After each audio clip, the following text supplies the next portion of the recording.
Welcome back to the channel, welcome back to the shop. We got another CRX in here, this black 1990 that we picked up a few episodes ago. Made a little trade deal. I had the CRV that we traded for this maroon CRX, and for that maroon CRX we traded into this car. And when we got this car, we also got a ZC engine. Let me show you guys, it's tucked over here back in the corner. We got this ZC motor that is sitting back here, and it came with pretty much everything I need. The axles, the shift linkage, the transmission, the computer, everything is there. I could probably just set that in there with a little bit of upgrades on the water pump, the timing belt, but I don't think I want to do that because over here I have a motor tucked up under the cabinet. Let me pull it out real quick there. Tucked under the cabinet here, I have a B16A3. We took that B16A3 out of one of Scuba's cars in this episode. It is an OBD1 swap, but since it is an OBD1 swap, I'm gonna get the conversion kit and the mount kit and the shift linkage, everything to put in here, so that needs to be ordered. But check it out, let me pop the hood. I'll show you what's in here right now. It wasn't in great shape. It's kind of why they made that deal to give me this car that didn't run with an engine for a car that did run back when we made the trade deal. But if you look under here, the engine was in pretty rough shape, really. I think they had something go wrong with it. I'm not even exactly sure. I don't remember. It didn't really matter to me. I just knew that I wanted to get this motor out of here since we had that B16. So that should be the next project, is getting that B16 in here. But in the meantime, I have to get this thing cleaned up. It is really dirty. I have to get this whole engine swap pulled out of here and everything figured out, figure out what wiring harness we have in here, which one I'm gonna use on the B16 over there. All this stuff I'm gonna have to figure out. Plus there's just lots of stuff in the car. I don't even know what's back there. I think it's more parts. It might even be the head from this motor that's in there. There's a head gasket in there, some other things. So I'm just gonna get to cleaning this car out, take a good look at everything we've got, try to get like a base platform, something good to work with to put that B16 in, and hopefully this car will run in the next few episodes.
Hopefully that holds it, this thing doesn't fall down and break my back. It looks like there's a bunch of parts in here from fixing the motor that's already in here, but we're really not going to use pretty much any of that because we're going to put that B16 swap in here. Let's dig through here and see what we got.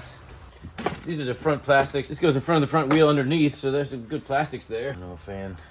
A whole box of goodies here. It looks like it's just wiring harness. I think this is an OBD1 harness. Not sure why that's even in there. There's a few mounts and things. There's the intake for it. I guess that's what they were running. Some more of that under plastic. Of course, a bunch of nuts and bolts and that sort of thing that's supposed to be holding it together. That's good to see. There's the cam gear, crank pulley. We got a box of stuff here. What is this? Made in China. There's a head bolt, I guess, kit for this motor, and a few gaskets. Looks like the timing belt and whatnot. Ooh, there's the old water pump. Yikes. Looks like they had a few things in here to put it together with.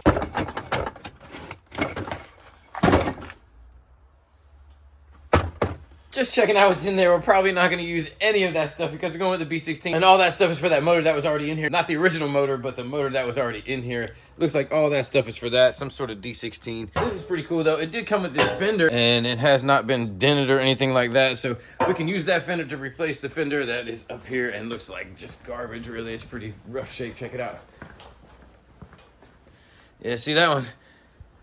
That one's pretty beat up, but it did come with a good fender. Just a bunch of stuff for that motor that's already in the car. We're not going to use that since we're not going to use that motor. So all that stuff is pretty much just going to hit the shelf, and we're going to put that B16 into this car. So first I want to get that stuff out of there, then probably vacuum it out because I just don't like working with it dirty. And then we'll get this motor swap that's in here all pulled out, get it all unplugged, figure out what wiring harness is actually in there. I think it's the one for the car, and we can use that harness on the B16. So we got to get that motor out, and I want to get this platform ready to take that B16 on.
Bad after just a simple vacuum and a wipe down. I sprayed some rust reformer back here in the rear wheel well, and then sprayed it with some clear coat just to help it look a little bit better. It obviously looks a lot better than it did. You can't see all the rust, and that clear coat is just drying.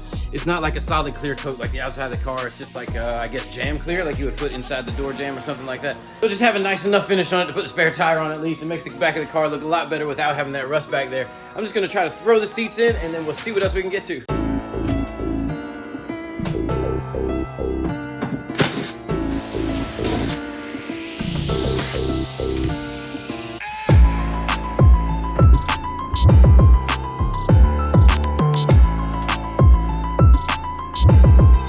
These seat rails aren't really in the best of shape. They're just kind of rusty, especially this one. They're still solid though. But I will eventually take these seats back out of here and get those cleaned up. At least nothing else, just the seat rail. I don't know if I'm gonna keep this seat in here or not. This is the leftover seat. Remember we did the seats in the red car. So this was like a leftover seat that's gonna go in here, and maybe it'll get a racing seat or maybe not. But either way, for sure, I'm gonna take those rails back out and get that redone. But for now, I just wanna get the seats back in here, and then we can get onto that engine bay.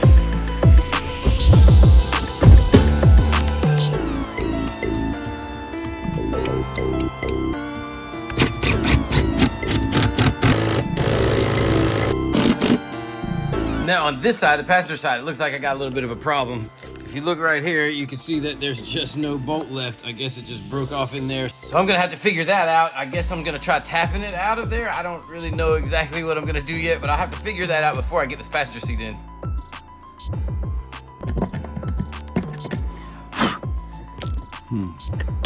Well, I guess what I'm gonna try to do is just get a drill bit that's a little bit smaller and try to go right through the bolt first, and this way maybe I can retain the threads that are in there. Otherwise, I'm just gonna have to maybe put a nut and a washer at the bottom. I guess that's how you fix it. Let's give it a shot. I'll try drilling it out.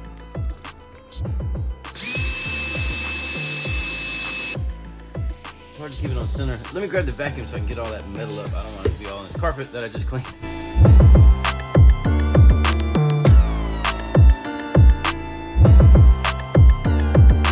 Well, there we go.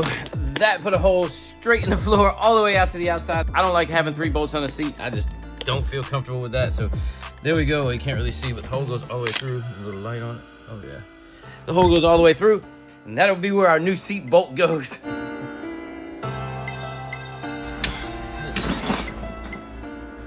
Just barely sticking through enough with enough thread.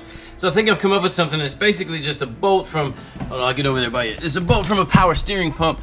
And then I have the exhaust nut that I'm gonna put on there underneath the car, and that should be the bolt that holds it through. But just because there's moisture and whatnot, I have this little rubber washer right here. So I'm gonna use this little rubber washer on the bottom of the nut right there. So when I put the bolt through, we'll put that through the seat, the car, and then we'll have the little rubber washer to keep any moisture, any water from coming up through that little seat hole that we made. It goes all the way through the car. Let me get that done.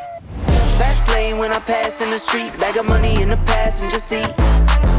Simcoe's been asking for me on the road from the west to the east. The passenger seat here and the seat rails are in much better condition than the driver's seat. Hopefully we can figure out something over there.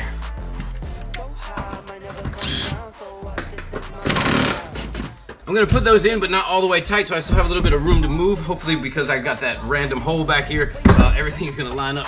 Had a real late night, woke up with my head spinning out Nashville. It's been mad real. I need sunglasses. I need that. I've got the power steering bolt here. I'm gonna run it all the way through the seat. Put the little rubber washer on with a nut on the bottom, and hopefully that holds it. Pass in the street, bag of money in the passenger seat. Simcoe's been asking for me on the road from the west to the east. Way up, I might never come down, cause the coast racking up the flight miles. So high, I might never come down, so what? Easy breezy. Just make sure it works.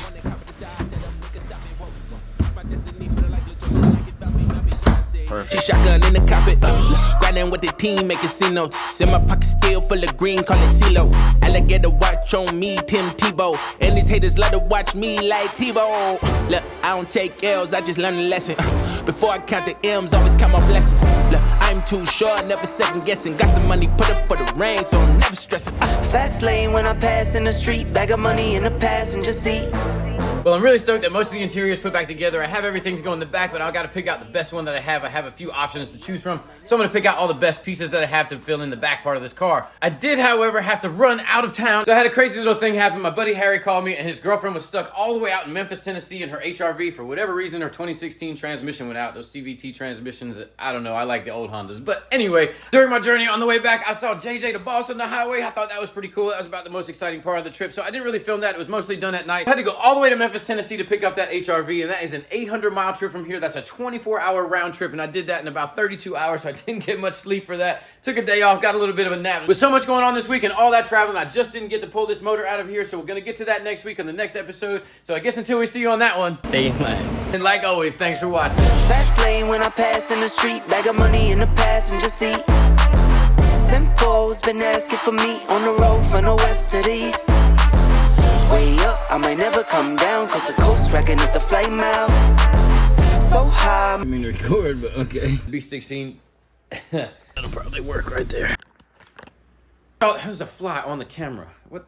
But you guys know who JJ the Boss is? Yeah, boy. There he goes. I'm in Georgia. Let's see, 600, no, 8. And that took me about, and it was, shit, man.